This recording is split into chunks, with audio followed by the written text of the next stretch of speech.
Bismillahirrahmanirrahim.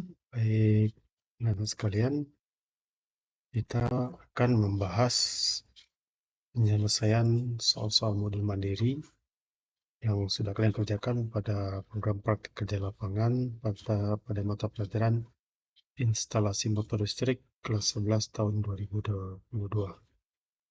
Jadi di modul itu ada 5 soal yang sudah Bapak berikan, dan kelima soal tersebut adalah yang pertama, menganalisa kaidah tangan kiri climbing dengan gambar dan sketsa. Yang kedua, melihat perbedaan antara motor listrik arus searah dan motor listrik arus bolak-balik. Yang ketiga, itu menggambar dan menjelaskan karakteristik motor seri dan motor universal. Yang keempat, di mana aplikasi motor universal dapat ditemukan penggunaannya. Kemudian yang kelima, membuat skema rotor dan stator sehingga terbentuk sebuah motor listrik. Baik, kita lihat soal yang pertama. Nah, kaidah tangan kiri Fleming. Fleming mengatakan bahwa arah gaya sebanding dengan arah arus dan medan magnet. Pada contoh gambar di sebelah kiri, ini tanda positif dan pada sisi yang lain tanda negatif. Kemudian garis biru bertanda panah ini menandakan I atau arus, dan garis merah ini menandakan B atau medan magnet. Diumpamakan pada gambar di sebelah kanan, ada sepasang magnet di mana ada garis gaya magnet, kemudian sebatang penghantar berada di antaranya. Fleming mengatakan bahwa F atau arah gaya sama dengan I atau arus dikali dengan B atau medan magnet. Jadi itu kaidah tangan kiri Fleming. Kemudian yang kedua, perbedaan motor listrik AC dan DC. Di dua gambar ini, sebelah kiri ini menandakan karakteristik motor AC, sedangkan sebelah kanan menandakan karakteristik motor DC. Pada kedua gambar ini jelas kita lihat bagaimana arah grafiknya. Misalnya, salah satu saja klasifikasi C, kita lihat, iya, ada lonjakan kemudian turun pada speed yang tetap. Sedangkan untuk gambar sebelah kanan, garisnya iya, turun dan berhenti di sini. Jadi di sini sudah kelihatan bagaimana perbedaan karakteristik startnya. Yang lainnya, bahwa motor AC itu digerakkan arus AC, sedangkan motor DC digerakkan dari arus DC. Pada motor AC, konversi arus tidak diperlukan, sedangkan motor DC diperlukan. Kemudian motor AC digunakan di mana kinerja daya dicari untuk waktu yang lama. Motor DC digunakan di mana kecepatan motor perlu dikontrol secara eksternal. Motor AC bisa satu fasa atau 3 fasa, sedangkan semua motor DC adalah satu fasa. Pada motor AC, armatur tidak berputar sementara medan magnet terus berputar.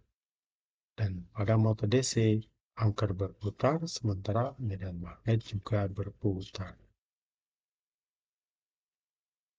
Nah, perbaikan motor DC itu memang cukup mahal. Sedangkan pada perbaikan motor AC itu tidak terlalu mahal.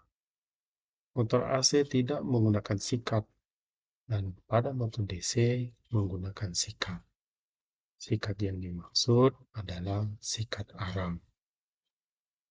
Motor AC memiliki umur yang lebih panjang, dan untuk motor DC tidak memiliki umur yang lebih panjang. Kecepatan motor AC hanya dikontrol dengan memvariasi frekuensi arus. Dan untuk kecepatan motor DC dikontrol dengan memvariasi arus militan dinamo. Motor AC membutuhkan peralatan start yang efektif, seperti kapasitor untuk memulai operasi. Sedangkan untuk motor DC tidak memerlukan bantuan eksternal untuk memulai operasi. Nah, karakteristik motor universal dari grafik ini perbandingan antara kecepatan dan beban. Semakin rendah beban, maka kecepatannya akan semakin tinggi. Berputar pada kecepatan rata-rata bila bebannya juga rata-rata. Dan apabila bebannya dikurangi, maka kecepatannya akan naik. Jadi jelas karakteristiknya, kalau bebannya semakin tinggi, maka kecepatannya akan semakin rendah. Sebaliknya, apabila bebannya semakin rendah, maka kecepatannya akan semakin tinggi. Nah, aplikasi motor universal dapat kita lihat misalnya seperti ini, beberapa peralatan di rumah tangga seperti ini. Ini mungkin kalian paham, ini mixer, ini blender. Dan ini biasanya digunakan di penjahit. Untuk pengatur kecepatannya, ini motor universal ya. Kemudian di pertukangan, ini biasanya kita sering menemukan bor listrik semacam ini. Jadi ini aplikasi dari motor universal.